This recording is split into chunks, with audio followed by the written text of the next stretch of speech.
This is why I'm telling him it better have intro music. Yeah. I know you're telling him. We'll have some kind of an intro. I don't know what exactly. Band I or tend to do a something. little clip. It kind of leads in because there's lots of great quotes. I'm here to take command of the Discovery under Regulation 19, Section C. What people? Our fans, the listeners, Jeff. All Let's be two real. of them. Yeah, Dylan and Jim We're growing. and I think Daryl. We're growing this We thing. got 3. I think Michael Jimmy, he liked it, our page. Yeah, Jimmy liked it. Jimmy? We're in the second year of a 5-year plan. One of the guys on our hockey team said he'd listen. That's what you should. Yeah? That's how you should start the podcast. Wait, do You another should start- you mic should check. start it Jane, I like, didn't hear you there. The second Yeah? year Okay, of our there we go. 5-year Mission. mission. It's 5-year mission. This is kind of a 5-year mission. Are we going now? Yeah, we're we kind of know? going. This is like All right. some intro banter. Like, well, we were having a little, just a lark here, but I guess we should get down to business. It's And, like when the credits roll in the news and they're still pretending to talk. I don't know. People don't want to listen to the formal. They want you to ease into it. I think. I think it's better.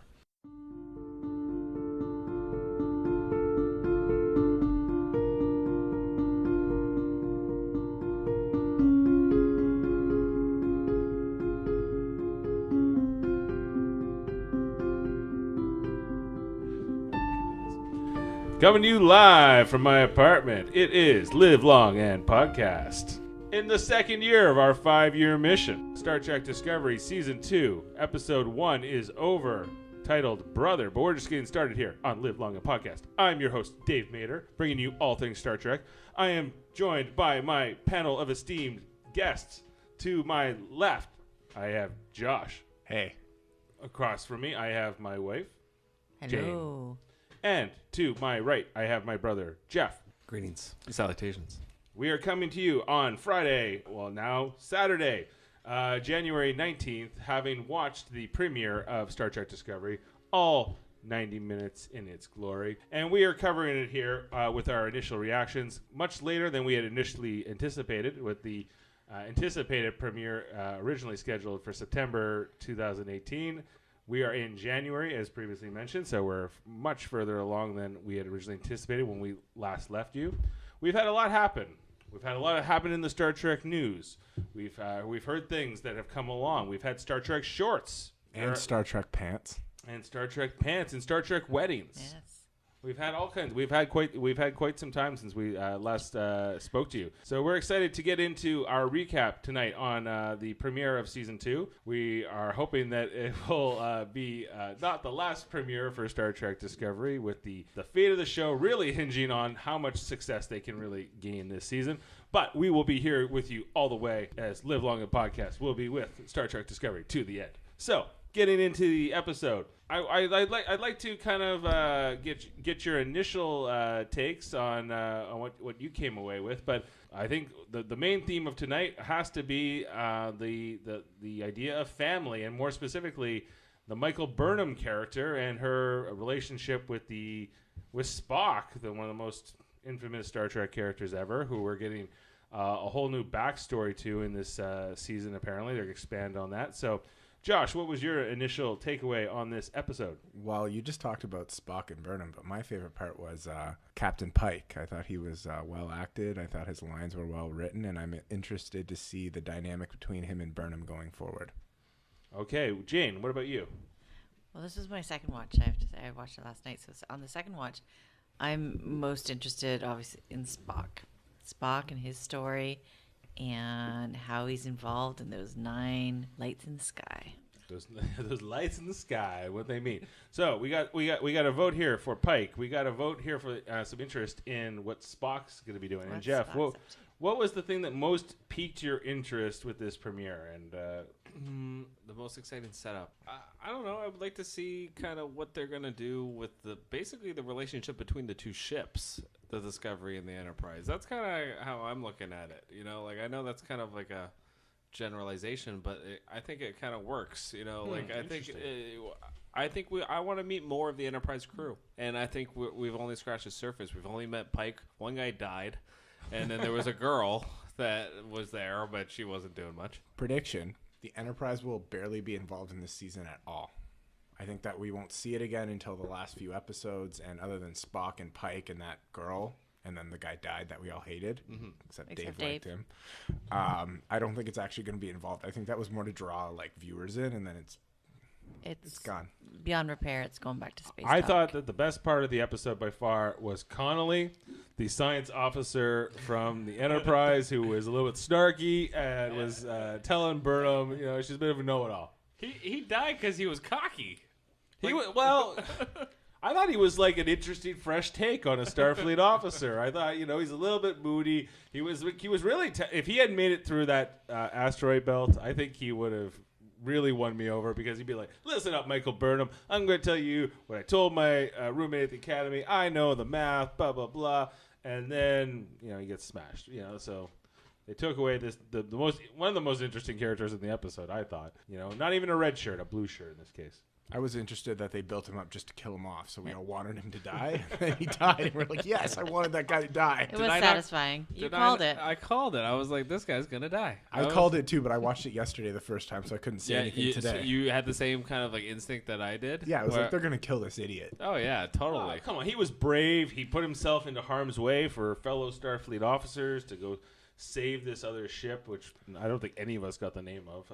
But let's dial back. I want to kind of walk back through the episode a little bit, because, like we mentioned, it's been a hot minute since we last left the Discovery, coming off the somewhat contentious season 1, which ended this whole Klingon war arc that had been set up. And so there was I don't know. Did you watch that recap package all the way through, Josh? Yeah, I watched the recap package. I thought, I can't take it, man. Like it was like a 5-minute recap package on the whole first season, and I feel like it could have been shorter. I feel like you just kind of have to set up that, like, hey, we're meeting this new ship. Like really the last 5 minutes of the finale from season 1 are all that kind of relevant. Is that I guess there was a war. It's over. This is kind of like a reboot. Like I was even thinking through the episode. I'm like, well, my brother didn't watch the first season. Like I could even get him to come in at this point. I think that's what they're trying to go for. I think because he could start again. Well, there's a whole history of this show that's been going on, the whole production issues going on behind the scenes. It's been kind of a whirlwind. So I think they are trying to sort of restart and kind of reset things here and un-F the situation. I have a question.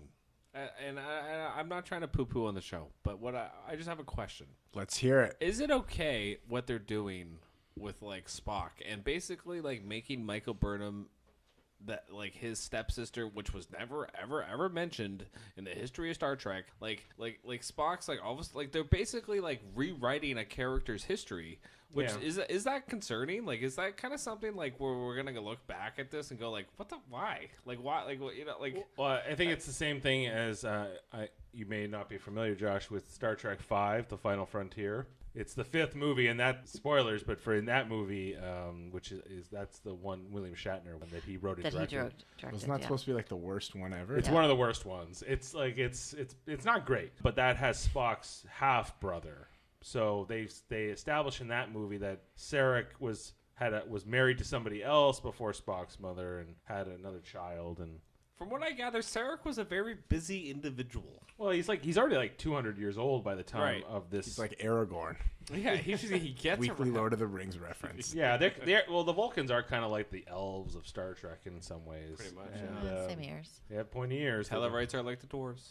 Yeah, but right. Aragorn's a human, so I don't know who the Andorians would be, but they're nobody in the Lord of the Rings universe.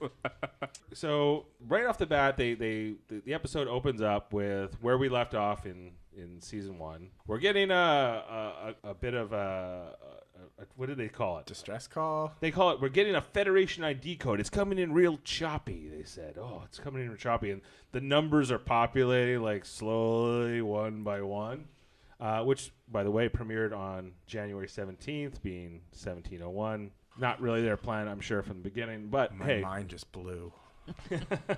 The Enterprise shows up. We have the Enterprise and the Discovery face to face, and that's kind of the cliffhanger we left on.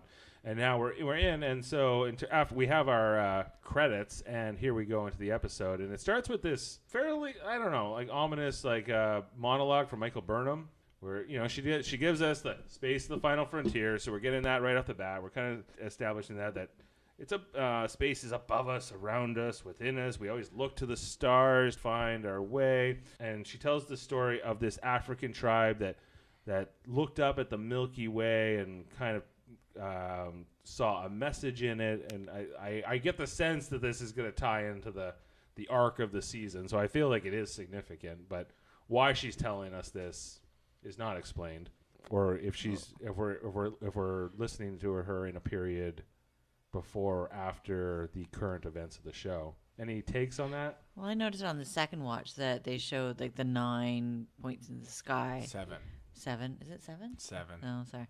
7 points in the sky, which I hadn't noticed obviously on the first watch. Yeah, I wasn't really sure Same. what I counted them and I looked You at them and I counted was them? like, there's 7 of those. Okay. we don't really. They talk about there being these 7 signals, I guess, but what they are and what they mean, and that none of that's really established in this episode at all. I have my theory, but You have a theory? well, kind of. Let's hear it. Well, it's very I don't think it would be a spoiler because it's just okay. My first thought of this was that Spock has become those, or is like became this man, like a godlike figure, and now is controlling those, and even like brought them to that ship in the asteroid through that signal that drew them there, like something along Like those he's on lines. Like mission? he's on some sort of mission that he's controlling this, or he's gone into some other realm or universe, and that's where Spock is. Maybe He's in lost the- somewhere, and he's controlling. Something's happened to him. Maybe he's like sort of connected with like the doctor, The network somehow the got doctor involved. that died. Yeah, Yeah, he's stuck in there, and this is his way of communicating. I like That's kind of my. I could see that happening for sure. I like the idea of Spock bringing them there. I hadn't thought of that because at the end when Michael Burnham goes into his room, she sees his little 3D art and she throws it up in the air, and then there's 7 That's red it. things. So he obviously knows something about this About that. before it's happened or while it's happening.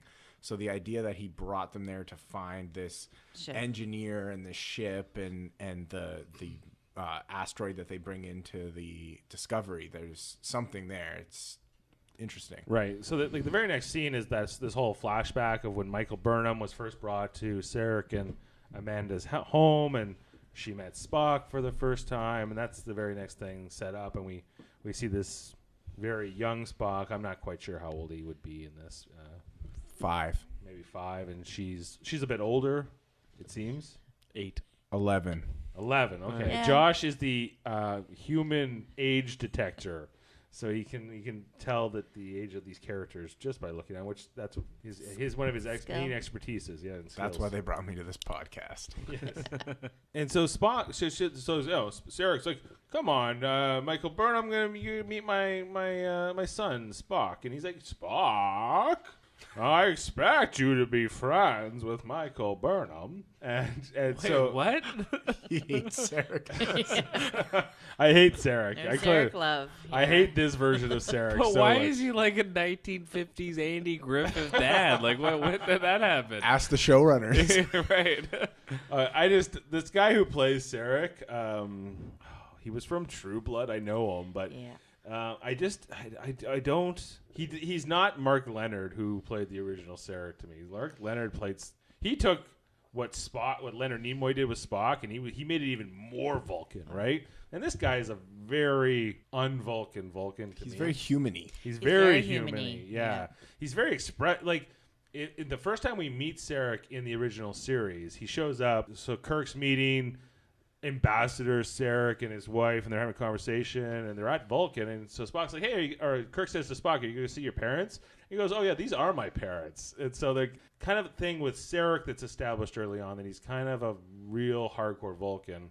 This version of Sarek we're getting is not that to me, and it's one of my main bones. He's almost passive aggressive a little bit. Like just the things he said is like. Well, and it comes down to this whole question: if we're going to, this is a prequel of sorts, this whole series, and we're getting these reinterpretations and these backstories on these characters, like Pike, like Sarek, like Spock, and some of them are just working more for me than others. And Sarek, I think, is more at the bottom of that list. And the relationship with him and Michael Burnham, I don't really get it compared to Sarek and Spock, which is a very long established thing. I don't want to dwell on it for too long, but it just Well, why not? We're deep diving into this show. We shouldn't skim over everything. we shouldn't skim it. I just think I don't know if anyone else has a take on it, but That's just what I remember. That in that scene, I remember feeling irritation, and But I think it's no surprise that Spock and Sarek have a strained relationship. They've never had a good relationship. they never had a good relationship. So this kind of goes in that that I haven't spoken to him for years. Well, yeah. So does this establish okay. that was more Spock's fault than Sarek's fault? Is that what we're kind of getting from this whole backstory here? I'm kind of like, as the viewer, going like, okay, what you just said, Jane, like, oh, I haven't talked to him for years. I'm kind of going like, why not? Like, and Michael Burnham with Spock. Oh, I wasn't expecting to see him, but if I see him, it'd be great. Like, your family. Like, Yeah. what's going on? Send a letter. No, but Yeah. there's two things. One, they said the Enterprise was on a 5-year mission. Sure. Maybe they weren't Deep allowed to space. talk to certain people. They're in deep space. Second of all, they've established that Michael Burnham and Spock obviously had some sort of falling out, and she blames herself for it. She kind of hinted at that when she said it was my fault that we're That's not in fair. contact. Seems to be what they're setting up. Like, I don't know what their falling out was, and I hope they pay that off. I'm sure they will. Yeah. I'm pretty sure. I'm glad they're setting up questions, not answers. These are things that I appreciate with the show, especially in the early goings of any show. They should be setting up questions way more than they're setting up answers. I should be asking, well, why aren't they not talking to each other? What's going on with this family? I don't understand. Like, It's become a family drama, which is very different for Star Trek. For this to be like the big arc, Well, no, Next Gen did did a lot of family stuff. yeah, and so Yeah, did especially Deep, with Picard. so did Deep Space with like Cisco Yep, and Cisco. Jake. And Yep. there were a lot of family things too, but they do it, but they mainly save that for the captain. And in this show, it's not the captain. Like, Michael Burnham, do you guys think Michael Burnham will be the captain? Well, No. I think that's the way it has to. I go. think it's the way it's going to go. If I don't want it to. If the show lasts, I think by the end of this season, you will see Michael Burnham be the captain of this ship. like, I liked the idea when they first talked about this series, and they were like, "We're going to show Star Trek from the perspective of the main character is not the captain; it's more of like a second or a first officer." And I was like, even then, I'm like, "Aren't you going to set it up at to be that character to be the captain eventually?"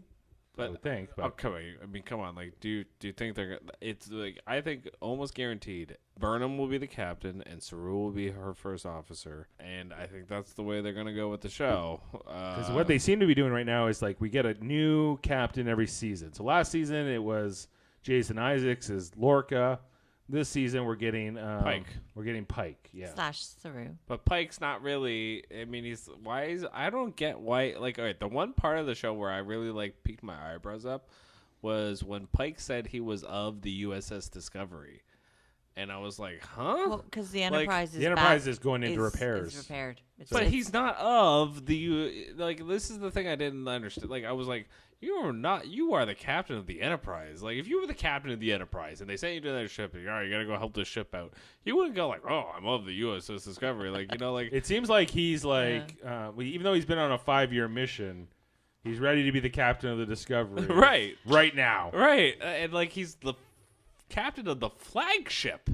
Like, the best ship, one of the best they ships, got. yeah. It's the Enterprise. I mean, like, the Star Trek was, it's all about the Enterprise. Always has been. Yeah, I thought when last season, wasn't Discovery some new secret ship? Yes, it was supposed to be the newest, most like a science ship. It was that was like that was brought into the war to help with the war effort, but it was supposed to be a unique science ship.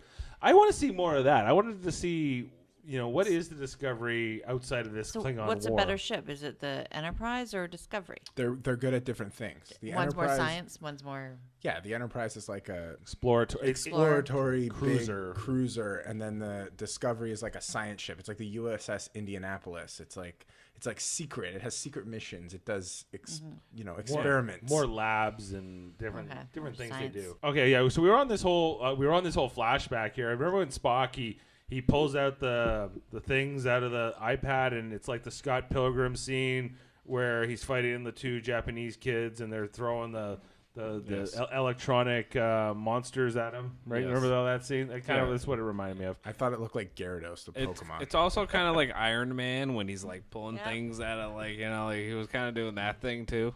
Yeah, so he throws the electronic monster at her, and then he slams the door on her. I'm like, Spock's a dick. Like, and I'm starting to think that maybe he was always a dick and Sarek was actually the nice guy. Is that what they're trying to tell They me? always They're portray. gaslighting you. They always portray like Spock as a dick kid, like a petty kid, like what like in the first movie they did with J.J. Abrams too. Like they made Spock seem like he was like, oh, he just doesn't belong. Yeah, I remember when in the episode where Sarek dies in The Next Generation, right? Spoiler alert.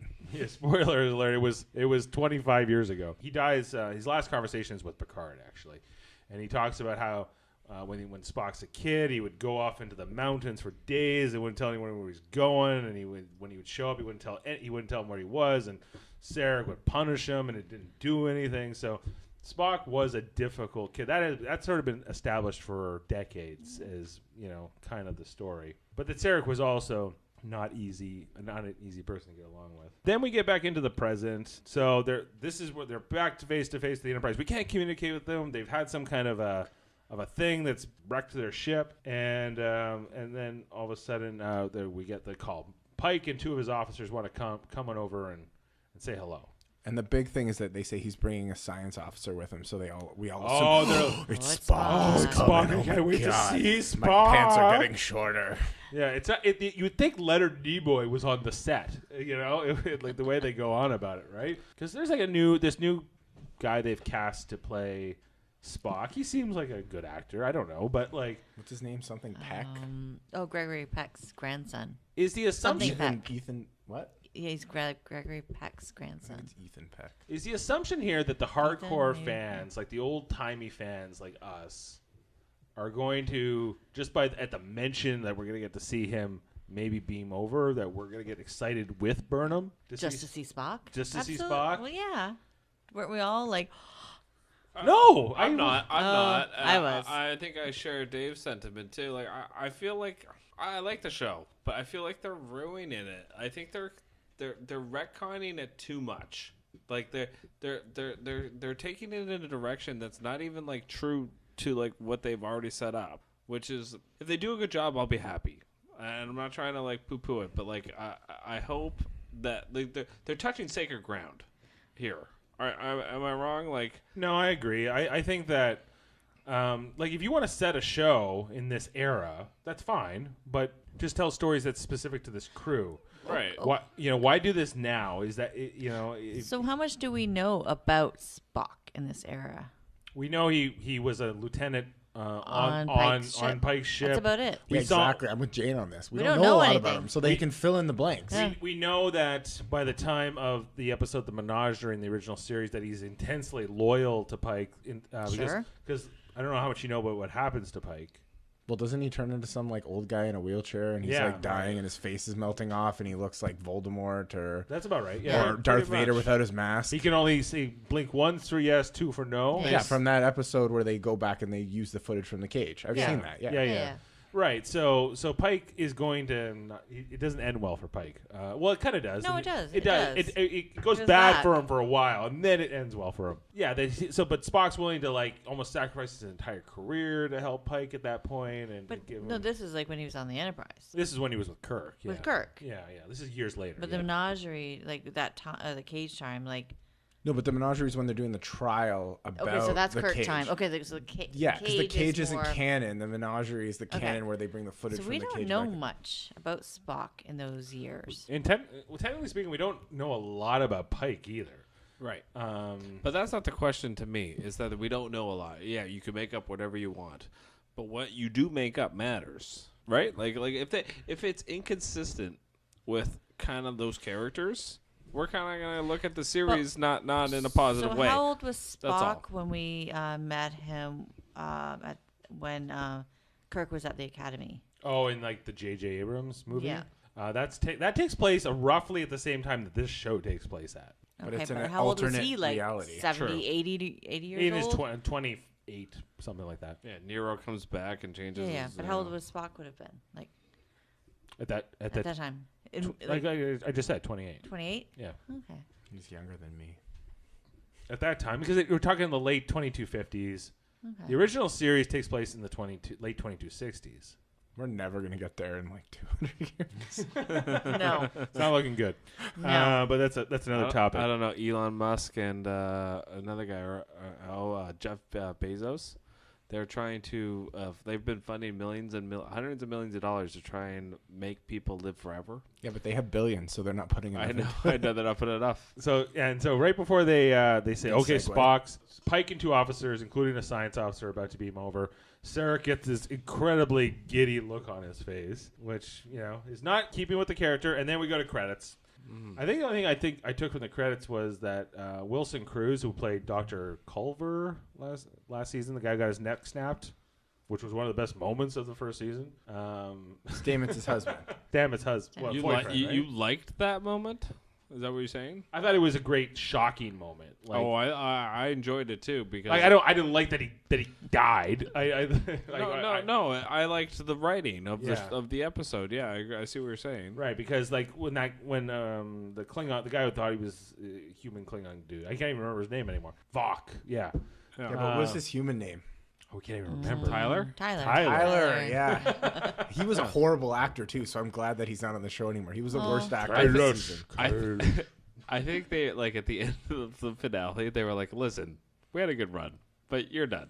Like that's kind of what happened to that actor. I think to he's that coming character. back. I don't know if he is. I don't know. So I have a theory, and like this is a bit of a segue, but the whole Klingon War that they established in the first season, I feel like they originally wanted that to last for a longer amount of time, and then at some point they went in and they're like, nobody likes this, so we're just going to end this and start fresh. Like I think that was supposed to be several seasons of Klingon War and heavy makeup and talking really slow Klingon and Subtitles. I agree. ripping off masks to turn out their Klingons like Mission Impossible, and they were like, this isn't going to work. I agree with that. I do think that's along the lines of what they were going to do, and I think it would have been bad. Yeah. But at the same time, I loved the Mirror Universe stuff, and I thought if they had kept the Mirror Universe, Real Universe, gone back and forth between those two universes and kept it there even for 2 seasons, I think that would have been really cool and very intriguing. But they can bring that back like they did They in the could. original series, like Yeah, the they was mirror popping episode. in They out can of have there.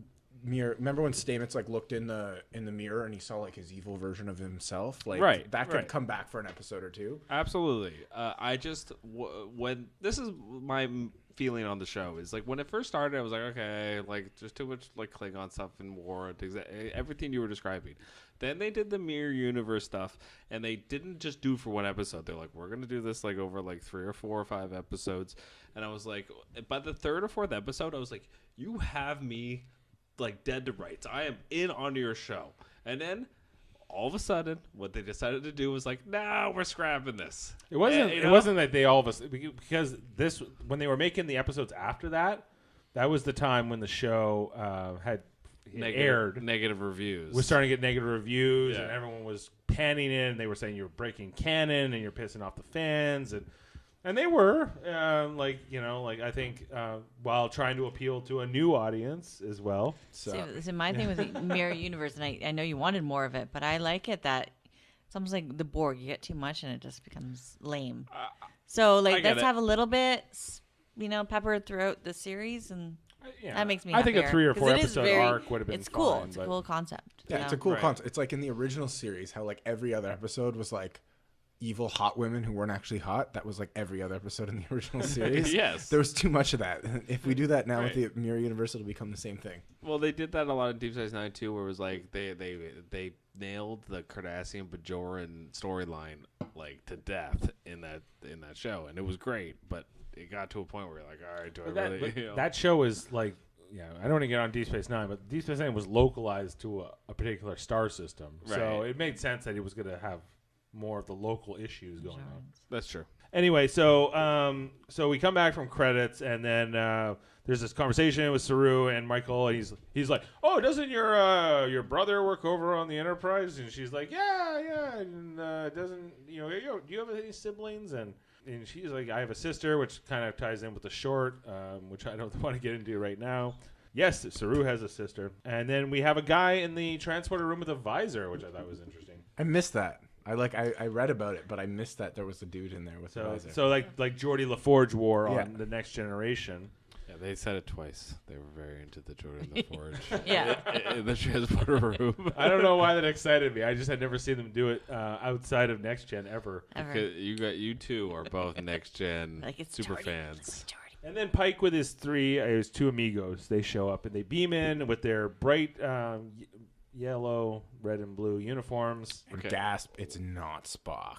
Oh yeah. I like how they zoomed in and it was a rounded ear. I didn't care. I did not care about that. I was just happy. I was like, oh my god, the uniforms. I was very happy. I actually really hope they bring those back because the uniforms they have when you watch them next to each other, the uniforms on this show are really boring. Yep. So boring. Yep. Bronze, silver, gold. That's the right Very they subtle, went. very subtle, very Yeah. Star Trek. It's like I have to like pay. I was like, what is Tilly? She's bronze, but she's like command. She's like, gold what's now. No. She would be wearing a red shirt if she was wearing those colors. Okay. Which they need to bring back. Yeah, I agree. Like Yeah. next episode, get it done. Like Let's get the New York. They say that they're the uniforms, new, because I got the impression are these the Constitution class yeah. uniforms? No. Yeah. Okay, so let me get this straight. So They're changing the it. Enterprise has been away in deep space for 5 years. They weren't involved in the war at all. They were told to stay away, in fact. But they somehow have... They came home and they got the new uniforms. Or they were the test project. They're like, okay, we're going to roll these out in 5 years, but you guys got to go wear them for This 5 is the years. pilot program. Let's see how they go in the laundry. Let's see if they shrink. And then if they work out for 5 years, we'll roll them out. the Enterprise they're like the New York Yankees. Okay, they are like the flagship like franchise of the league, and they get first dibs. As long as they don't make them out of cotton because it breathes, but then Right. it shrinks. Right, and no pinstripes, but sometimes pinstripes. Depends if they're home or away. So Pike says, "Okay, I'm here to take over the ship. Whatever, sure. We don't have, but Saru's not really a captain. They were on their way to go pick up a captain. I don't know what happened to that person, but I don't know. Was it Pike? Like at the end of the last season, they're like, we're getting a new pack. They were supposed to go to Vulcan to pick up a captain. Yeah, what happened? I don't think when they Right. wrote that, when they said we're going to Vulcan to pick up a new captain, and then we have to meet with the Enterprise. Hold on, I don't think it was the plan to make Pike the captain. So that's where this emergency we see new. But as a result of this, somewhere on Vulcan, there is a captain waiting. Or it was just a MacGuffin. Like Or- the Vulcan Yeah. thing was just like, we're going to screw with you guys. I think it was. I think it's exactly what Josh is It's saying. a MacGuffin. So, Yeah. so then the Enterprise was taken out for some mysterious reason. Yeah, They they were on the way. they and explain none of total that. systems failure. So Total- I think but- this was Spock doing it Well, for some reason. even if it I wasn't, blame Spock. even if it wasn't Spock, maybe it's Pike too. Like maybe it's like maybe the Enterprise is not on the up and up. doesn't have Are you great saying intentions. it's Mirror Pike now? No, No, I'm just but- saying maybe they don't have great intentions. Yeah. Maybe they're not like, hey, we're your best friends. Discovery, like it's too good to be true. You know, Or maybe it's good intention, but they're just not telling them everything. right? Mirror I think Pike. they know something's up with Spock. He knows Spock is just not on a leave. He's like he knows something's up. with Yeah, Spock. I kind of like now that I think about it. I agree. Yeah, for sure. So they have this little introduction. He says, "I'm taking over the ship," and then he's like, "Oh, this is Michael Burnham," and then he knows Michael Burnham not as the most famous mutineer in the history of Starfleet. He Right. knows her as Spock's sister, foster sister. Well, whatever. he's been gone for like 5 years. Yeah, and they So had he's to- only heard about her from Spock. Yeah, and they didn't But he fight has the to war. do uniforms. Come on, let's. Well, it's not like when he gets to like, we're going to fit you for your uniforms. And by the way, we're going to tell you He all knew about about Michael the Burnham. war. He knew about the war. He would presumably know about how the war started. No, but I mean, there's hundreds of thousands. I don't know how He many did ships there because are. when he talked about the war, he directly looked at her. Later he was like, when the war, and he looked right at her, and she was like, She was redeemed. I'm ready to move on from the war. They have a little conversation. They talk about the uniforms, and then there's an alien that intentionally sneezes on my new favorite dick, Science Officer Connolly. I think this guy had a bad rap. He showed up. He was ready to do his job. He was telling off people. Right. They intentionally sneeze on him, and then they get him blown up. So I thought that was very Orville. That was. I didn't know what show I was watching when that happened. I was like, this literally could have been on the Orville. Yep. Do you think they threw that in there to like try to? I think they did. I think that whole sequence was probably shot way after the original airing of that pilot, and I think they were like, okay, yeah, Orville's working. Orville's doing better. We need to throw in this snot joke. Some crude. Personally, I haven't seen the Orville because it's not streaming on Netflix, Amazon, or Crave TV. So I'm not going to legally download it because I'm not that kind of a person. So I guess I just won't watch it. Very noble. They get to the bridge, and then we get our premiere for this year of Tilly. Tilly's on the bridge, being awkward, doing her Tilly-ness. How are people feeling about Tilly in general? She got quite a bit of airtime tonight. I guess she's maybe one of the more popular parts of the show. Personally, she's my favorite character. There you go. So in terms of her character development, I liked her short track, and I think she has a very good, like, dynamic personality. Like, she's got a lot of backstory. She's awkward. She's unsure of herself, but she wants to do better. Like, I think she's very deep compared to a lot of the other characters. Like, Michael Burnham's she's smart and she's, athletic and she's sure of herself. Tilly's more dynamic, and I like that. I think, like, when Stamets tells Tilly later in the episode, like, less is more, or whatever he says to her, like, you don't need to blabber so much. I think I'm kind of with Stamets on this. I think She's got personality. she's got a little too much personality. Even the showrunners know that Tilly is unbearable. The amount they're using her, that she actually is a good character.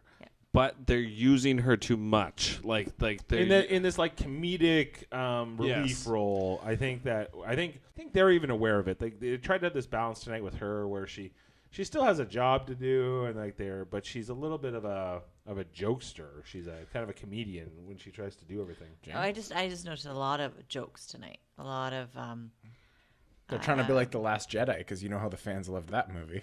or like we said, Marvel or Orville, like a lot of little jokes thrown in there. Right. I don't know. Maybe I just didn't notice the first season as much, but it seemed really more serious. They didn't use her as much in an episode most of the time last season. This season, we're getting a lot of Tilly this season. I don't know if you guys noticed that from the premiere, but she's going to be in a lot. And I'm not even sure what her job is on the ship exactly. well, me either. She's half science officer, half engineer, half command program. She's in the command program. She was a cadet. Now she's like going to be a captain one day. Like I'm confused. Well, she's an ensign now, right? She's an ensign right now. Yeah. Yeah. Before we move on from that, I think when Stamets told her to like talk less, I thought that was sort of a meta joke by the creators of the show, because she doesn't fit your stereotypical Star Trek character because of how much she talks and how kind of outgoing and bubbly she is. And I think when he says that, he's kind of telling her, you need to fit in with how everyone else in the show has ever been for the last like 30 years or 40 years. If I had to compare her to some other Star Trek characters, The Doctor would be my number a little bit one. like the Doctor. I compare her to like Neelix, Rom, a few others that are just like these kind of like just comedic like relief roles. I don't know. And Those aren't they're in Starfleet. They're in like the Doctor was a good example where like the Doctor was in episodes where like he was in like the whole episode. And you're like, and if you love the Doctor, you love that episode. But if you don't like the Doctor, you're kind of like, I don't know if this is for me. That's Tilly. And then when you get into you get into Tilly. Well, what Tilly's doing initially is flirting with Pike. Jane may or may not have mentioned to me that this actor playing Pike is not hard to look at.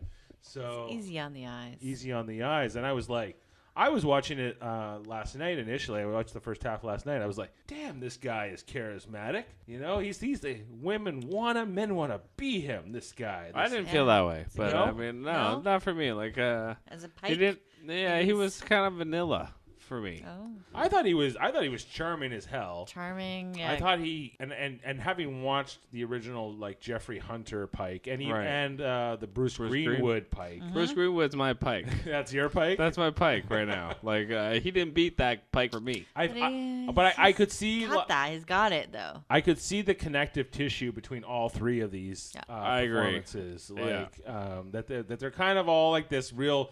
Almost like a cowboy kind of guy. I think he references that he's from Mojave when he beams in, right? He says, "Oh yeah, just like I learned in Mojave. Just get to the point or something like that." Where's Mojave? New Mexico? Or, Mojave Southwest. Desert. Mojave so Desert. yeah, California. California? Desert Valley. Yeah. So I get the impression like he kind of grew up like on a ranch or something like that, or he's like from that kind of. I think he's world. from like Arizona, kind of that hot part of America. So he comes up, he does a speech. Hey man, I would be suspicious of captains because your captain ended up being an evil mirror universe counterpart to try to sell you to. Yeah, he does say that. He's like, listen, I know you had it rough. Yeah, you had it pretty rough. You thought you had a good captain. You turned out to be an evil psychopath from another dimension. Yeah, But, that happens. It happens. I am not that guy, he says. He takes command of the ship and he's like, "Let's go. We're going to check out the what do you call them? He calls them red things. He literally calls them. What red are they things. called? Like, okay, I'm forgetting. What are they officially called? Signals they can't identify. The signals. I don't think it matters. The red. No, it does matter. I think this. Like, I think it will matter. Will matter. I don't Okay. think in the premiere it matters. I think we're just supposed to understand that it's like very These supernatural. signals from and- space. There's something they don't know what it is. They have to go check Yeah. it out. We get this this whole scene where Stamets is watching an old recording of Hugh, his husband. He's watching this old video. He's grieving, and then Tilly shows up. She does more of her Tilly stuff and being all kind of weird and whimsical. Comedic relief. Comedic That's what relief. She's doing. But she's not just comedic relief. No, She's not like Pippin. She's like No, a legit. No. I agree with that. She is smart enough to have like a good character development, regardless of a comedic relief. But let's face it, 80% of the time she's coming in with a joke. Like it seems like she's always got one up her sleeve, or she's just meant to be funny to look at. She does do it, like the whole scene where the Pike's scanning his hand, which Dave was talking about like 5 minutes ago. That whole scene, there's no character development Yes, for there Tilly. is. Oh, what is there? It's Like, her being in awe of a captain. She's nervous around him. It's like he's a celebrity to a her. handsome captain. No, but it's not just Well, the he is- handsomeness. and It's just he's the captain of the greatest He ship. is one of the in- greatest captains in Starfleet in history. Starfleet, and she's touching him. It's like if you met, Leonard Nimoy, but when he's dead, right? When you Yeah. met him when he was alive, like you'd be like, oh my god, I'm meeting Leonard But- Nimoy. That's like her. It's just the odd. It's showing how she right now is this cadet, possible future captain, and she still looks at captains like they're up in the stars. Not to be cheesy, and I'm assuming a few seasons from now she's going to be one of those people, and it's going to be that huge arc, and she's going to be the best arc in the show. I hope you're right. Okay, let's. But I just want to, but back to that, I nudged you at one point where I thought when Pike sat down in the captain's chair and he's like, I don't care what your ranks, I just want to know who you are and your names. I'm like, wow, it just amazed me. Like, I don't know everyone's name on the bridge. Where One of them said the their Orville, I would, or one of like, them said their rank too. I forget which. The robot girl. Yeah, and she's like, oh, I'm a lieutenant. Yeah. She actually went out of her way to put her rank in. but I think that was the way of the showrunners trying to get us to know them because That was I smart. still don't. Yeah, I agree that they need to do that more. Yep. Yeah. There's Robot Eye. There's Robot Eye. I should know Robot her name. Woman. I They still say don't her know her name. name. I still don't know The her woman name. that sits beside her. Who's like, with the dreads? who's the the girl with the dreads? who's the dude who's Like- like the communications officer? He's new. I swear black guy? I Like, swear I don't new know black his I guy. think he's either. new. Yeah. He's new. He's but- kind of new. but I think he's was new. he? I think he's been well, around see, a little. see, the fact that we don't know, and we're fans of this. Wait, I'm not sure who does what on the show. Yeah. Like I know, the robot The girl. robot girl. She looks like Gamora's sister from Guardians of the Galaxy. Exactly. Yeah, yeah. Yep, and, yep. and Robot Does. Eye, she's the pilot. She's She's the flies, helm. Yeah. She's Tom Paris. She had an episode last year. We talked about her on the pod. It was like the first time she had a role. We're like, That's right. Oh, she has a name now. It starts with a D. or Yeah, we something. figured out the name, and now we've totally forgotten it. She was way more significant in the Mirror Universe. I remember, like her counterpart. That's She right. was like a bodyguard or something. no, or like, first officer. Yeah. She was Discovery's first officer. What this is an important thing about character development from the showrunners. They are spending more time on making me laugh, which is not necessarily the wrong thing to do, but like what Jane was just saying, like I need to know who everybody is. What they do and what their role Yeah. is. I don't even understand what Stamets says. Speaking of Stamets, well, I think in one episode last year they referenced him as the chief engineer when they were doing Spore Drive. I don't know if that's still the case. And Well, he's leaving. And he Yeah, says, but that's who I think he hey, is. guess what? I know I just accepted a promotion and everything, but guess what? I'm leaving. And so because he got promoted to lieutenant commander at the armistice, the peace accords, at the end of last season. Yeah, but he also got offered a job on Vulcan. Apparently, also at the same day, he got offered a job on Vulcan because he sees his husband everywhere and he's out. Hint to the showrunners: we're all talking about how we don't know anyone's name. Maybe next time you do short treks, have 4 episodes and focus on 4 minor characters from the bridge and give them a little story. Yeah. Yeah, and then we would know their names. Exactly, and that would be interesting because you're giving us more backstory to people we already know. Why don't you give us something I agree. different? So who Maybe they do? will. So back to so they did Tilly, Saru, The Black Mirror episode. Harry Mudd. The one Black that's set in Mirror the one. distant future And Mudd. and the Mud. So we yeah. really So the ship. Harry Mudd's not a main character. But so- Harry Mudd is probably my favorite thing of the show has done so far. And it's one of the more interesting things. The time travel episode was cool. I think Yeah. that the whole Harry Mudd thing is a little fan servicey, but and like the Tilly episode of the short tracks was the only one that actually goes into the story possibly. Like we talk about Harry Mudd being fan service, but Fan who is clamoring for like before this show came along? No one was clamoring for more Harry Mudd except for maybe Dad. Like I don't think. Yeah. It's also because they have Rainn Wilson doing it, and he's from The Office, which is really popular because it's on Netflix now. and- That is the more fan servicey part of it, is the actor they cast. Dad always loved Harry Mudd and the Tribble episodes. Dad would Oh, like and Dwight the, Schrute the black playing. and white, the black and white guy. Oh yeah, and he liked when Frank Gorshin, Yes. the guy who played the Riddler on the Adam West Batman, Right. was the I'm black on the right side and Yes. he's black on the left side and all that, Yeah, right? Star Trek back in the 60s, they had some interesting concepts. Yeah, yeah. And that was one of them. Right. So Dad always liked, because Harry Mudd's only in 2 episodes of the original series, which was a recurring role back then because most of those episodes are standalone. So Harry Mudd was sort of an established character in the sense that he appeared twice. Once in the cartoon, I think. Oh, I just learned today I learned there was a cartoon. Oh, it's on Netflix. It's on Netflix. It's canon too. You can't. It's like it's the original series in animated form. It's kind of like And I heard that's definitely coming back. It's in production. Yeah, they're making another Yeah, animated a series. new- they're making a new one, animated. but it's like the Rick and Morty guys, and they're making it like a lower deck show, meaning it's gonna be all like the junior officers. Maybe we'll learn all their names. Maybe we'll finally learn their names, and apparently it's gonna be a comedy. So So we should do a podcast on that. we got to do that Should. one too. We got to cover all of these things. I don't know how that's gonna fit into the Star Trek universe though, but we'll see. Where were we? So 10 minutes in. Stamets is out of here. He's not gonna go. He's got excited not at the end of the going. episode. He's gonna stay. He's gonna be like, oh, there's an asteroid, and it's kind of cool. I like Stamets more when he was a dick, and now he's less of a dick. That's true. Well, because he's vulnerable now. He lost the person that made him be able to be a dick and go home and then be a human. Now he has to be human at other times. But he's still able to talk to that person in a weird way. Like if Which they I find yeah, strange. that's like Black Mirror. if shit. they want to Right. bring that guy like the Wilson Cruz character with the doctor Hugh? Hugh Culver, is that his name? If they want to bring that character back, just find a way to bring It's him coming back. back. Bring Find him a from way the to- mirror coming universe and be back. like, Find oh, a way your to bring him character was back because neutral. I can't take this anymore. I just want Stamets kind of back to where he was halfway through last year. Like, Well, that's what's gonna make him stay. Like Yeah. that's what they're That's- setting up. They're gonna do it quick. Don't worry, it's not gonna happen in one episode.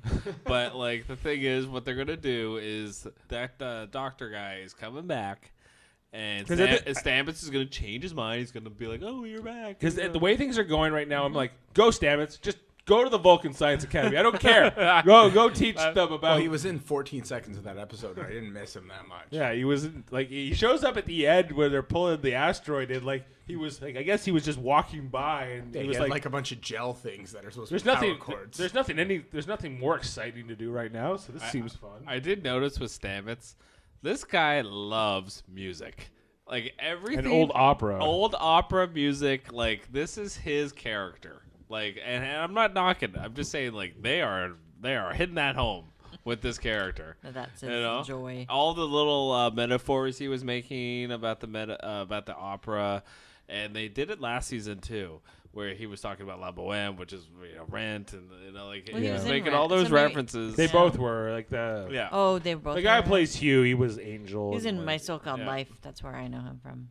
If Yeah. anyone. Anyway. My watched that. So-Called Life, right, Yeah. with Claire Danes. Yeah. In terms of the chronology of the episode, we are only at the part where Sarek walks in and to Michael Burnham and she blows out the holographic candles Okay. or whatever. But there's not that much that happens after that. Like they go out onto A lot their of ship. action. There's a bunch of explosions. Right. The douchebag dies. Right. They land on the planet. They meet. They almost walk over a wire, and then they meet the chick with all the people who are dying, and then they have to save them. Like there's not much that happens other than action between. Yeah, those I don't scenes. think I can't really, I don't want to dwell too much on that scene with Michael Burnham and Sarek because I've already kind of expressed my feelings about all of it. It's the most cringy stuff for me in the episode. And then we're back on the bridge. Now we get some more. I always like in this part where Pike's like, "Guess what, guys? Who am I going into the fray with? Who am I going into almost certain death? What are your names? I don't care about your ranks. Let's go. Other than mine, I'm captain. That's the only rank that matters." And That's not why he said it. He was like, I don't think that's why he said that. why did he say that. it? I guess he He was just like, you're my team. I don't care what your ranks are. Who are you? yeah. Who are you? He's not judging them based on their rank. Ranks. He wants to know them as people. Yeah, that's how I took Or it. aliens or In robots. my Star Trek, the ranks matter. I'm just saying. Anyway, and then they get to wherever they're going to check out the thing, and the Armageddon thing. he literally says, "Where's my red thing? Where's my damn red it thing?" disappeared, and all of a sudden they're in an asteroid field or belt or whatever. At this point, I literally wrote in my notes, "Pike's a cool captain, man." And I Are said, we on the asteroid now? We're at the asteroid and, field that's what and I'm like, Spock did something. because I skipped over this whole scene with Sarek and Burnham. I just don't. Yeah. I didn't even want to talk about And it. this is where Jeff and I were talking. This is Armageddon. Where's Bruce Willis? They're on an asteroid. They have thrusters. Harry. Like, Harry, I love you. And we all said it was like Armageddon. It looked like. These guys are good astronauts, Unbelievable. but they don't know jack about drilling. I mean, you did a piss poor job. you did a piss poor job with this, and you gotta lose some weight. Come on, this is a bit of a logic extension. Like, hey, they don't know jack about drilling. How hard can it be? You point the drill at the ground and you turn it on. But Bruce Willis, Yeah, he's that was going that in, and they got to lose all this weight out of this rover, and he's like finding like these random They're just- riches. They're that he's just throwing big, out. long space dildos he's throwing out there. They get Armageddon. Armageddon. Yeah, they get to the asteroid belt. They figure out there's another ship, a Starfleet ship there that they need to save. And one thing I thought was interesting, they said that it's NCC 815, and they know just based on that it's a medical frigate based on its registry number. Because there's a little bit of a confusion because if the Enterprise is NCC 1701, Right. He literally pointed to an Enterprise model as he said that. and if Discovery is NCC Another model. On the table. 1031, but the Discovery is built after the Enterprise, why would their number Because the second number means what class it is. Clearly it does. That's now been established in canon. That's an exciting thing, Josh. So 8 indicates medical? Well, they don't have a 1 at the start. It's only 3 digits. Yeah, it's only 3 digits instead of 4. So what was this medical frigate? 815, So what's Discovery? Sorry. 1031. So that's 4 numbers. Yeah, No, but, but it's just, So 1. I always thought we've always presumed over One. the years is that these were sequential. That they were numbered in the order they were built, but they're not. but they're not. So Discovery is Halloween. Like that's Yeah, yeah, because the guy who created the show, it's his favorite holiday is Halloween, so he literally gave that the number to the ship. All right, let's make the next ship Easter. Like let's fuck it. It moves every year. Yeah. It's kind of like Stardate. You can't figure out what Stardates mean, right? Right. There's You can figure no out rhyme what or reason you for can figure that, out what really. 1031 means. Where are we in here? I don't know. We go We and just we got to the asteroid with the. There's the So weird is it flying like halo thing. are they like the 3? Oh no, it's 4. Is it 4 of them in like separate? From there, it basically goes into, hey, we got to go save this ship. We can't take a shuttle. We can't beam over, so we got to take these really cool, circular, spherical ships. This looked really hard. I don't know. I don't know how much of it is done by computer and how much is done by them, but They put a lot of money into it. oh, it looked fantastic. And even that you pointed out that camera angle in I guess it's When they're walking out in their suits, yeah. they're in their Oh yeah. no, there was the scene earlier where Burnham's talking to Tilly, and they're doing the Dark Knight tracking shot where they're they basically start at one point and they go to do a full 360 circle around them, and you don't see that. You don't see that in a lot of TV shows because I think it costs money. I don't know. That's how I look at it. It probably doesn't at all.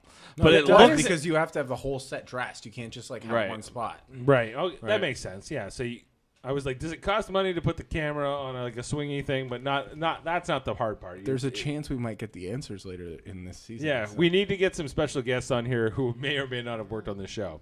I want to know about that ABAs. tracking shot because I want to know are they just showing off because they have like you said this show was supposed to come out in September, right? Like the second season. Yeah, it was supposed to. I wonder how much those 3 months made a difference with it's going to premiere in January. Post-production Yeah, time. like I wonder if all right, we're going to go shoot this scene and we're going to put this into this dude worked episode. after hours on Yeah. its own time for a while. There are and literally like wanted to make it billions of good. dollars on the line here. Like, Right. It's a lot of money whether this show does well or not, and there's a lot of things at stake, a lot of jobs at stake, and it directly affects us here in the greater Toronto It's area. from Toronto. There's a lot of jobs that depend on this show being made here and I stuff. know like, people who have jobs on that show. Yeah, so we have a vested interest in seeing it succeed. Let's tear it down some more. Look, what happened next? I'm enjoying it though. So Hey, the that's fact not- we're I want talking to about the stay. show is exactly what they want. You know, they want to. What they would hate is don't care about the show at all, and we don't want to watch Real Housewives. Yeah, the one thing I didn't understand when they come out in there like their skin tight spacesuit things, their leotards. Why was Silver. Why was Burnham silver? Silver, But yeah. but I didn't understand the Dick that. science officer. They're both in the science division, so they should be the same, but Yeah. they're not. No, because he's wearing a blue shirt Yeah. and she's wearing Okay, a blue shirt so- with silver trim. because his ship has the new uniforms. They synthesized him a new spacesuit, but she's still wearing the old spacesuit. No, they went to the room with the spacesuits, and they're like, okay, we need a men's medium. And they're like, well, we only have it in blue. And they're like, okay, we need a women's small. No, they And then replicate these. They show this in the first season that they replicate the uniforms. These are the little details I get. Maybe hung he up just on. likes that color. I know would what? have picked blue Do you too. think this was an individualistic choice? Do you know what they should have did? You know, like the scene where they're talking about the uniforms, like, oh, you don't get the new uniforms yet. The next scene, what I would have did as the director was put the entire Discovery crew in Why the not? new, in the all like the uniforms we all know, the blue, red, Yep. yellow. Next scene, Yep. and then that's it. See you later, old uniforms. Easy peasy. It's done. No would've more been, questions. I would have been fine. yeah, that's Yeah, what we I would. wouldn't be arguing about how that's possible. Exactly. But by the end of the episode, Pike's in the other uniform. Replicators. Because he's more on the ship. He's a part He of wants the crew to now. fit in. Yeah. Why doesn't he get them to all adapt to what he's wearing? Well, that'd be like if all us rich people were like, oh, the poor people should wear our rich person clothes. You gotta But like if they're new assimilate into what Starfleet you want to get issue into. uniforms and you have, like, just replicate I love them. that don't these are the know. things I get hung up on. I'm like, why did they make this choice with the set design or Yeah, who with cares with the about- costumes or whatever? Who cares about the asteroid that couldn't beam aboard? Let's talk about the costumes. Well, yeah, okay. When I watch a show, any show, the number one thing I care about is writing. Is the story good? Do I am invested in these characters? Do I like these characters? I think that's what we all want out of our shows. The set design, all these things. Do you have to like characters to like a show? Well, what do you mean? Do you have to agree with the I'm character, thinking or do about you Breaking Bad? I didn't like Oh, the I- last few seasons of Or Breaking Sons Bad. of Anarchy? see? Like I loved it. I mean, I don't have to like Walter White to Do you enjoy a show? to enjoy the show. I don't did. have to like Cersei to love how fucking evil that character is. Like I love it, but I hate it. You'd love to Yeah. hate it, you know? No, Like but it's like watching golf. You're like, fuck you, Jordan Spieth. I want Right. you to lose. right, exactly. Yeah, yeah. You love having foes. You love having heroes. Like that. That's part of great storytelling. What I don't like is vanilla. I don't need vanilla. No emotion. No. It's the best flavor of ice cream. It is. It is. But ice cream is supposed to be vanilla. It's like. What did you think about the whole scene with them flying through the asteroids? Was that exciting? I got into it. I thought it was cool, but the way that they spun around with the little tails, it reminded me of Halo, like the alien ships in Halo, like the ghosts. Not the ghosts. What are the other ones called? The Phantoms. It reminded me of the ship in the reboot Star Yeah, Trek yeah, movie that's what I was where just that thinking. Spock drives. Yeah. That's what it reminded me of the most. And I was That like, makes sense though. yeah, no, it makes sense. And you know what? Production wise, look great. Yeah, You know, They take something that already exists in the Star Trek universe and they save money by using the same kind of design. yep. Yeah. Makes sense. I have an issue. Like, I don't know. Maybe it's just, I just find it unrealistic. Like, I found this with, like, a James Bond, like Casino Royale or something. I like, agree. Yeah, that it was yeah. like, there's no way it could happen. And then even when she was like that one woman, like as a comedic thing, was like, you mean manual? We have to go manual, and you with 1,000 things coming at you with maybe no shield. Right. I'm like, no way you're gonna survive this. So It seemed It just seems- impractical. this Yeah. is so unrealistic. You ever that driven I- in traffic on the 401? Yeah. They don't know jack about drilling. They need, Yeah. Yeah. Exactly. So that And that- kind of brings me out of it when I'm like, there's absolutely no way they could survive this. Well, wasn't that the So- whole thing? Is that like because the Connolly, he gets killed in this scene Right. because he's only going based on his computer. Yeah, and he yells at Burnham for telling him what to do. Yeah, he's like, Screw you, I'm a don't you tell me how to navigate through a really scary asteroid belt, Michael Burnham. Like any other person would be shitting their pants. Yeah, the captain's like, listen to Burnham. He's like, yo, she's dumb and these are my sensors. I told my roommate at the academy, and then Boom. I like when he died in the middle of his sentence. It reminded me of an Interstellar when he's like, there is a moment in every... Oh, for sure. Chris Nolan loves doing that. Yeah, it was very Chris Nolan. Oh yeah, for sure it was. I don't feel like Pike really grieved for this guy. No, they didn't No. give a fuck. They He's got like, another- finally, Spock's replacement died. I can get another one. Yeah. There was never a mention of him afterwards. Like it was like, I think they were kind of like what you guys were saying earlier, where like we all expected it to be Spock, and then it wasn't Spock. We're all disappointed. The minute that guy was not Spock, the fans wanted that guy dead. I think that, and they were like, you know what? We're paying it off. Don't worry. Yep. here you go, an innocent, brave Starfleet officer You who liked him. volunteered for this incredibly dangerous mission. We just killed him like it was nothing, and we won't even grieve for him for a Yeah, second. because he was kind of a dick. How many nameless Starfleet officers have died before? At least they made this one guy look like an asshole this guy before had he a name. died. This Yeah. guy had a name. And an attitude. It reminded me a lot of like you remember in Deadpool 2. Have you guys seen Deadpool 2? No. Yeah. When the one guy dies, where the guy who dies in the helicopter has the green blood, he was kind of a dick. And Deadpool 2, after he dies, he kind of goes like, "Yeah, nobody's gonna miss him. He was kind of a dick." You know, like that was kind of what it was like. And then they get to the ship, right? Because they have this whole epic moment where Burnham has to save Pike and whatever, and then they end up on the ship they're trying to save. They meet Funny Lady, as I was calling her in my notes. Funny lady? Well, the lady, The lady that's on the ship. She was a serious lady. No, she was sarcastic the whole time and Sarcastic making lady, jokes. but She was she a wasn't- funny, serious, sarcastic lady. Yeah. All right. she was what part of it was serious? She was kind of like, you know, kind of like. to save these people. If I don't save them, then I'm Yeah. gonna go to hell. Do you know what I thought the whole time with that character? I was like, this lady's very well adjusted for being on this, like, ship. She's a psycho. Oh, yeah, that's what I think. I think she's Lady Psycho because she was very like, hey, I was fully expecting you. I've only been on this ship for fucking 10 months waiting for you. 10 months But, with no like- one to talk to, and she's keeping her crewmates alive by Oh, what weird, means? weird method. I don't know. I didn't know what to make of this character. Just a brilliant commander that like Engineer. Engineer. I thought She was an engineer that happened to survive, and then she's like, well, I got to keep. I keep kept these people them alive by I hooked up this guy's nuts to this guy's like spleen. Yeah, yeah. So that and then this guy I got to reconfigure his brain using This guy's a Tellarite. I'm using a Boolean over here. Like she was doing all sorts of crazy things. but even though she wasn't a medical officer, but she said that the Human body's body. And did a she say machine, that the right? rest of the crew ejected, got out? Did I hear No, that? they all died except the one she saved. yeah, I think they only Oh, saved like Oh, maybe I thought- 12 of them or something. Oh, but- okay. Okay. Yeah. Right. This lady was way, way, way too well adjusted to being be around. alone. Yeah. No, that's what happens. It's like in Armageddon when they go to the Russian Right. space station. He's Right. like, "Welcome to the Russian space station. That is toilet." Don't touch anything, and you'll be okay. Literally, they just copied Armageddon to make this episode. I think this movie. They're like, yeah. Michael Bay made a lot of money. Let's do the same thing.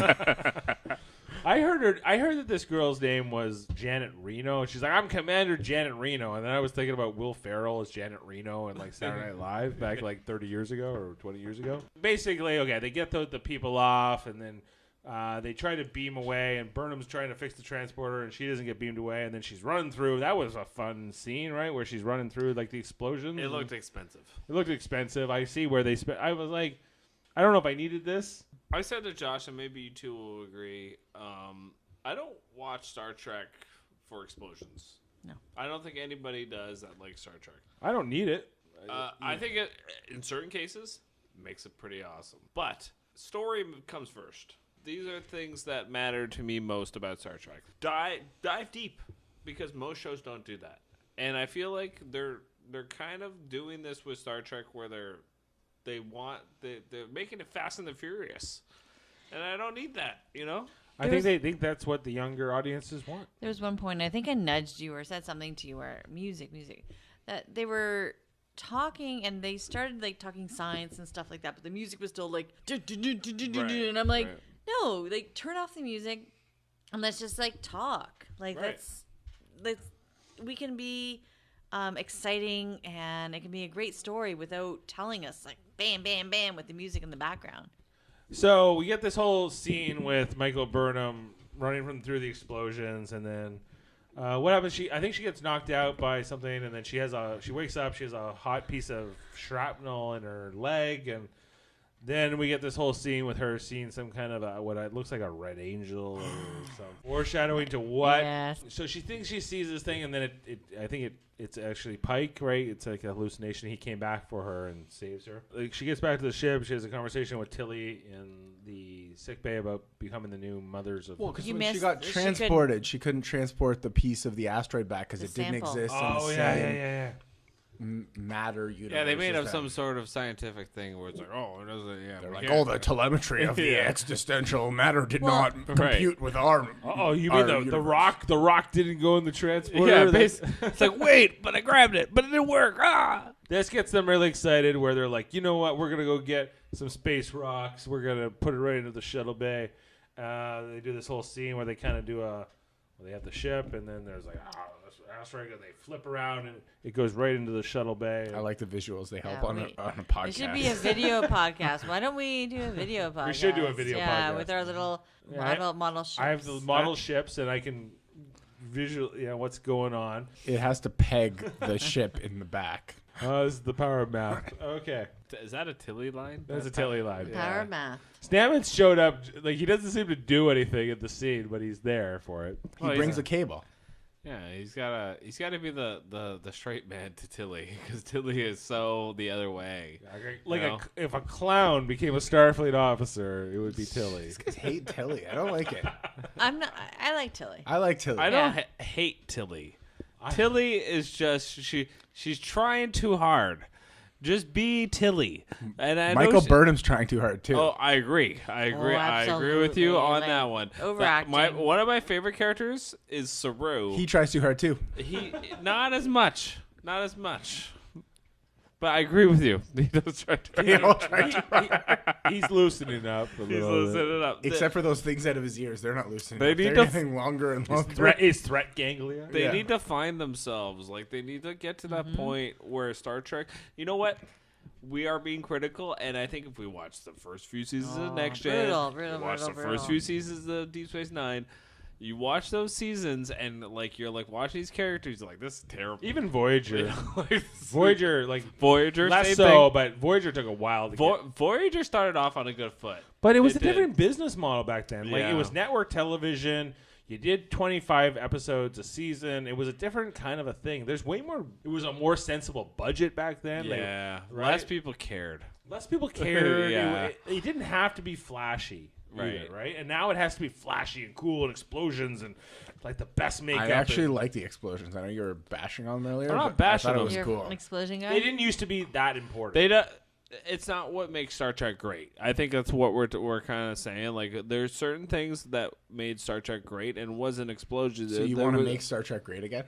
I want to be To doing me, the Trump it's thing. Yeah, for the sure. conversations. It's the figuring out problems and finding solutions, and that's to me. No, yeah, it's great. I love that part, but you need to add stuff to make it appeal to the mainstream. But I don't think you Yeah. do. Star Trek was always mainstream. If you It look got canceled after like 2 seasons. that's Three. the 60s. Three. That's the 60s, but the Next Gen did very well. Deep Seven. Space Nine did very well. I get it. Look but at the movies. The movies did very well too. They're not doing tons of crazy explosions in those you're movies. also competing against the golden age of television right now. You got like Game of Thrones to compete with. You Yeah. have yeah, that's true. all these crazy Amazon shows and Netflix shows, you need to have something to stand out. And I think if you just have a typical Star Trek show, the only people you're going to get are Star Trek fans. But that's not enough. You need. Well, there's the Orville with a little bit of humor, but not that much humor. The Orville is like Star Trek with dick jokes, basically. Yeah. But the Star budget Trek- of the Orville is probably like 1/10 Kevin of what Smith. Star Trek's budget is. I don't know. What would you say? The last Orville, I was pretty impressed with their CGI. Way less jokes in this last one. Way less jokes. The ships, I was really impressed with. You can see how much Seth MacFarlane likes the old school Star Trek. Yeah. Right. It's in that show. It's in the DNA of that so show. good. Right. It's like Galaxy I love Quest. it. Right. Well, No, that's what I thought it would be, but it's not. It's not that. Yeah, it's more Star Trekky. Yeah. And the thing is, like, It's not silly at all. what we're trying to say, I think, Josh, is, and I think you're more new school, and I don't think that's a bad thing. I think am. we have to look at that as, because we like Star Trek, and if they do it right, we're going to be fans. But you're already fans. That's the thing. You're going to watch it even if it sucks. Well- They need to get people who aren't going to watch it. It's not that we're not going to watch But they it. don't want to lose us either. They They're don't not want going to. You're still going to watch it. I watched The Hobbit even though it sucked, even though I'm a Lord of the Rings fan. All right, Like, fair the Hobbit enough. movies sucked. I still went and watched them. See, like, I watched the first 3, like, Lord of the Rings movies, but I don't have any interest in watching those Hobbit movies because I know they're bad. I watched the Hobbit. Exactly. I never even got through. I quit after the second Lord of the Rings movie. Like, Really? Really? Haven't seen The one Return where of the King? the trees were walking. That was the best I of was the done. three. I was done. I The was Ents? done after The the Two trees. Towers is the best of the 3 movies. I kind of agree with Josh. Yeah, the second Oh, one is the that's best that's movie. where you peaked. It's not good. And the Two third Towers. movie got all the awards. I'm face palming right now like Picard. All right, let's wrap this. This is the last podcast We're I've pretty ever much seen. at the end of the episode anyway. What happens after this? Oh, so Burnham has a conversation with Pike. Can I go see Spock now? It sucks you didn't bring him. This is where he tells her, oh, guess what? He's not even on the ship. That's why there's something up his sleeve. There's something up here. He's a sneaky guy. He's a sneaky. Or he's just not allowed to say. He says that he kind of doesn't know where he is. That's what he says. He but took a leave. he took a leave. Yeah, he's on vacation. So she's like, well, I'd still like to go, visit his quarters, and which I guess is okay. Is that okay? Better than visiting his nickels. I don't know if I was missing. If are you allowed to go in my quarters and check out what's I don't know. like my personal logs and Is Michael Burnham going to have sex with Pike? Is that going to happen? Perhaps. I'm going to put like 40% on the fact that those two are going to have sex at some point during this That's season. like good 8-1 odds right there. We're gonna. Like, let's look at this Yeah, character. but Tyler slept with like some weird Klingon person with. That's because he Klingon. was a He was a Klingon, Klingon. though. Yeah. At that time. And she became the chancellor of the whole thing. Even Sarah called her and it's like, "Hey, do you know what these red signals are?" And she's like, "No." That's literally a line in the. Why are you laughing? I just like, oh, we just finished this war, but like, hey, we called up the Klingons to ask them That's about why this these new. are- This We're like, new- hey, is that you? They're like, no. They're like, okay, we trust you. we'll just completely ignore the fact that We- we had a war with you because that was a bad plot line. We made an armistice, okay? Yeah. We are at peace now. It's okay? all good. We're I lo- working together. It's all good. I like that engineer. Like, that was kind of like the fans going like, what? So, wait, you're just at peace now. Like I felt like that was kind of like the writers kind of like creating the fans into a character. And, like... The worst part of the first season was that is the lack of follow through with like things, and that they needed to. They tried to get out of it too quickly. They had to ease their way out of it a little slower. So she goes to Spock's quarters after this conversation, and she reads his personal logs, and guess what? He's having nightmares, I guess. Nightmares And, again from his um, childhood. She pulls up his iPads, and she's like, remembers the time when they were kids, and he was throwing up the electrical things in the air with the iPads. I don't know. That's kind of the end of the episode, There were right? 7 red dots though Yes. in the thing. Okay, what are the 7 red dots mean? That's the 7 signals that This they're is- looking for. this There's is the- 7 signals. They better pay this off. I think this is the because- whole story arc. Or for it's the a season. MacGuffin. This is the whole season. This is all. You've just been Dunkirk. If this is a MacGuffin, I'm so mad. I'm gonna. You ever heard of the term Ground. red Yeah. herring? There's 7 red herrings in this season. There's 7 red herrings. They're just gonna go through each red herring every couple episodes. The whole thing is a ploy by Scott to get closer to his sister. yeah. I don't know what's going on. Like, I don't know. Spock's off somewhere. Like, I don't know. Like, all we saw from this season was Spock's a little child. We haven't seen him as an adult. We heard him on the. We heard him. Yeah, we did. I saw it just on Wiki that you see him and he's No, got and a beard and everything. There's a trailer. A beard. A beard. There's a trailer, and he's like he's a main character in this season. Like it's in the trailer. Oh, It's okay. Oh, canon. okay. Okay. I didn't see that. Okay. I figured they have to because if they didn't, that'd be total dick move. But literally this whole time he's been in like Reno, Nevada on Earth gambling. So maybe he might show up next episode He'll or be in an next episode or two. Okay, all right. Oh. Other than Zachary Quinto, nobody has ever played Spock, right? Like, Except for like Leonard Nimoy. unspeaking roles and like and certain kids. Yeah, like kids. And, Yeah. Oh, and the kid in Star Trek 2009. No. Yeah. There's a few lines that kid has. Or What he's- the Search for Spock. Search for Spock. There's like a younger, horny, mindless had Spock sex who with- has sex Like with he has Sass. Sex, sex, or he yeah. has like actual horns coming out of his head. He has sex. No, he had sex. Like horny. So Sexual horny. Vulcans The have this- Vulcans have sex with just like Pump touching fire. each other's foreheads. No, Vulcans are really. They have wild sex. Yeah, they go for like a few months where they're just like Years. super So horny. every So se- they're like Kama Sutra. Yeah, sorta. Yeah, it's kind of what's based off. Tantric. So Yeah, most yeah. most of the times they're pretty straight and narrow. They're very serious, as you know. But every 7 years, like it's called the Ponfar. Oh, it's like Zoidberg in Futurama. They have like a Yeah, weird sex that's party what that's every based 7 off. years. Yeah. Right, and so they have to have sex every 7 years. See, I took it that they didn't have sex for 7 years and then went to Pomfar. But do they have like sex for like Unless they're not, married, I think. I think if they're married, they still have sex? I think like but not because they want to. Okay. Yeah, Okay. I But think every 7 years they they're really want driven to. to. So it's Yeah. called marriage. Pretty much. Yeah. Yeah, they're married, and it's like, all right, well, I guess we should do this. But like every 7 years, it's like, oh, come here, you know? it's the good sex. yeah.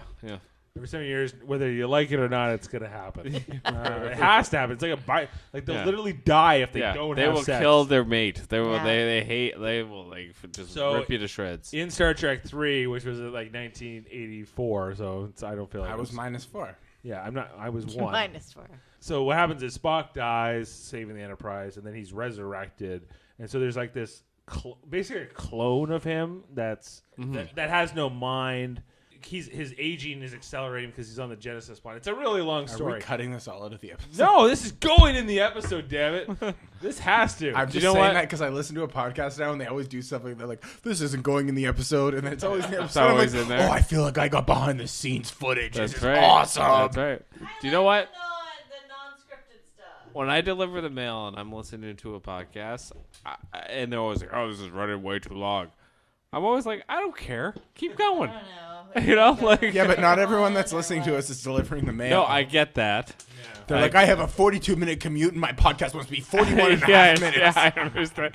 But I say I'm not those people, so I don't care. You know, like. But the thing is, we are providing content. Anyway, Fun so stuff. young clone, whatever that actor's name was, who was playing the clone Spock, who later gets the marbles put in his head by Leonard Nimoy. yeah. Uh-huh. Anyway, he had sex with non-Christy Alley Savick. You remember Christy Alley from Cheers? Yeah, Kirsty. Yeah, she was a Vulcan at one point. She was a Vulcan, Kirsty? but then she was Kirstie Alley. Kirsty. she was recast with Robin Curtis in Star Trek 3 and 4. Yeah, those are bad movies. So No, Yeah. 4 is good. Four's good. which one's 4? That's the one The where they go to San whales. That's with Francisco the with the whales. whales. There be whales. Admiral, there'll be whales here. Where are the nuclear whistles? I And never saw any of the Alameda. movies. You need to see this movie. You never seen Star Trek good. 4, man? Oh funny. man, it's hilarious. I've never seen a Star Trek movie in my Oh, life. really? You never watch 4 first? I feel like we should tell him to watch the good ones Or first. 2. and then- 2 or 4. No, watch 4 first, then watch 2. No, watch 2, then 3, then 4. Don't watch 3. Yeah, Don't watch listen to 3. Dave with 3. What's If- 3? Okay. It's Search for Skip- Spock, skip that. and Oh, I heard that was horrible. even It's Jane not. is telling It's you okay. to skip it. It's okay. It's okay. It's not okay. Don't listen to It's Dave and the thing he says when it comes to Search for Spock, because Search for Spock is like a painful. Spoiler alert, they find him. They Find him. They get the Katra. Guess in what? his head. End of the movie. They get Spock. I figured. but it's a hard road to get there. They have to. Do they have to search for him? Okay, like search for Spock. You don't like Christopher Lloyd in that movie? Yes, I do like him. I don't have a problem with Christopher Lloyd. He's not the problem with the movie. That is the Guys, we need to that find is- Spock. We that have to is get like in the the- DeLorean. That is the same year as Back to the Future. Like Yeah. that movie is like I at the know. exact same time. I know. So he did that like back to back. I think he filmed 84 Search for Spock first. Yeah, yeah. Then he made Back to the Future. Have you ever seen any Star Trek movies? Like even the new ones? Oh, I've seen the J.J. Abrams. Okay, ones. well, yeah. obviously, I'm a Alright. lost. We should do that. We should have podcasts where we watch these movies with man. with Josh You and, gotta watch then, and then some of recap them. I'm Even- probably gonna be very negative. on Especially them. Star Trek 1. Because Star Trek 1 is a tough tread, man. Like Bring it's your Red Bull. We don't have to do them in chronological. Okay, so the order. way Star Trek Isn't the best one the Wrath of Khan? the A way lot Star of people think that. That's way- what I've heard. the Yeah. way Star Trek movies work is odd movies suck. Even movies, fantastic. No. Wait. Oh, yeah. Okay, yeah, but yeah, even- you're right. You're right. Sorry. I've heard that before. even among the odd movies, there's a pecking order. All Don't right. tell me Search for Spock is at the top of that pecking order. It's Because near the top. Oh no, Wrath of Khan. I will take Final Frontier No. over Search for Okay. Spock. Get the God. fuck out of here. You I don't- will take Nemesis Wait, over wait, Search wait, for wait, Spock. wait, wait, This wait. is over. This is over. That doesn't make sense because the J.J. Abrams movies, the first one is an odd one. That one was good. Oh man. And then the second one doesn't sucked. apply so much today, but it's I'm just saying they broke it. it's The second one was the one with Benedict Cumberbatch, right? Nemesis is an even That's- movie, by the way. What? Nemesis is an even? Oh, it's even? Okay, well, it's the worst even. Definitely. Okay, I will take Insurrection over Search for Spock, for sure. Okay, it goes like this. It would if you're just going with the original Kirk crew of their 6 movies, Mm-hmm.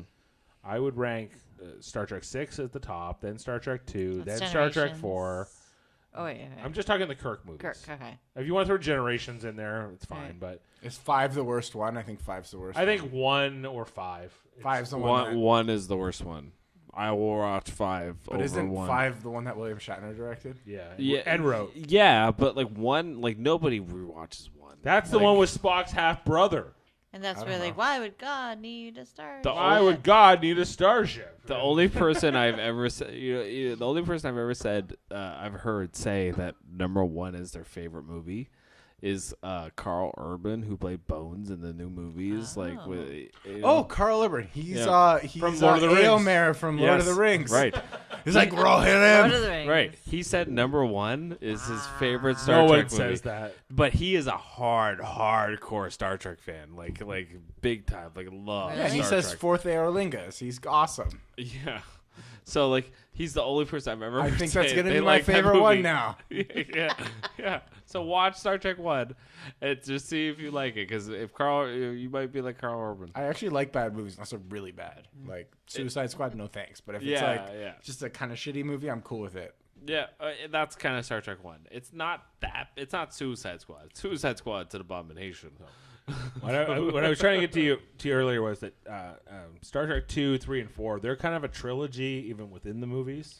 Yeah, because 1 doesn't count. one doesn't One count. kind of stands on its own, and 5 and 6 kind of stand on their own. 2, 3, and 4 are like we need to stick together. They lead right into each other. Like they pick up where the last one left off. What's the So, connection between 2 and 3? well, at the end of 2, Spock dies, and then 3 is the Searcher Spock, and And 4?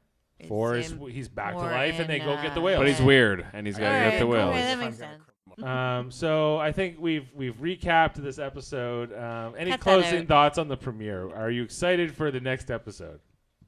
I'm super pumped. I think this is way better than anything that happened last season, other than 1 or 2 episodes. And I like the Pike thing. I think it's gonna be good. If you took away the first season and you just started with this episode, would it be good? Other than the fact that we're missing the character development. The only thing you're taking from the first season is character development. The actual plot of the first season doesn't matter. Yeah. So I'm going to really, really work on getting my brother to watch this. He hasn't watched. He watched the first season or the first episode of last season. Didn't like it, so I will try. I'll work on him. Okay. See what he says. Jeff, any closing thoughts on the next episode? Or this episode leading into the next I one? hope they do some like bottle episodes. Oh, they will. They've spent all their budget early. That's so. what, and I hope they do it, and I hope they're good. That's That's Me too. Bottle Yeah. episodes being, they all take place inside of the set they already have, like the set of okay. the ship.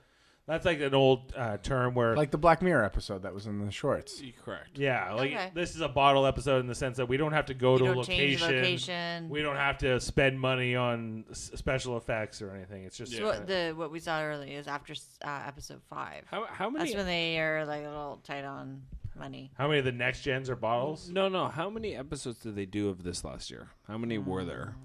I think it was like 15. Okay, so most times Star Trek does 23 episodes, right? Like that's what they used to do. Traditional. Back in the old Back days. when Right. it was network. Network. Cable streaming shows don't do that many episodes because No, you're- I get that, but like so there's like how many is 12 episodes that they're not doing, and those 12 episodes normally would be bottle episodes in Star Trek, and some of those episodes are some of the best episodes Star Trek ever made, right? Like Well, look at the menagerie and then the cage part. He's literally in a little Yeah. cell for the whole freaking movie. exactly, and that's what Star Trek does so well. All right. Well, I'm excited to see more Pike. I'm excited to see more of the Discovery. I'm mildly interested to see where this goes with Spock and the whole 6-7 points in the sky or whatever the fuck's going on. You're mildly interested. I'm mildly interested. The in that. 99 red balloons. Yeah, Or the 9. And we'll be back to cover it all here on Live Long and Podcast. So hey, let's call it a night. We got a busy day tomorrow, and Snowmageddon is coming. So that's a wrap for all of us. I'm Dave. Josh Lacanoche. Jane. This is Jeff Mayer saying "Live Longer" podcast. We'll see you next time. Good night. Bye.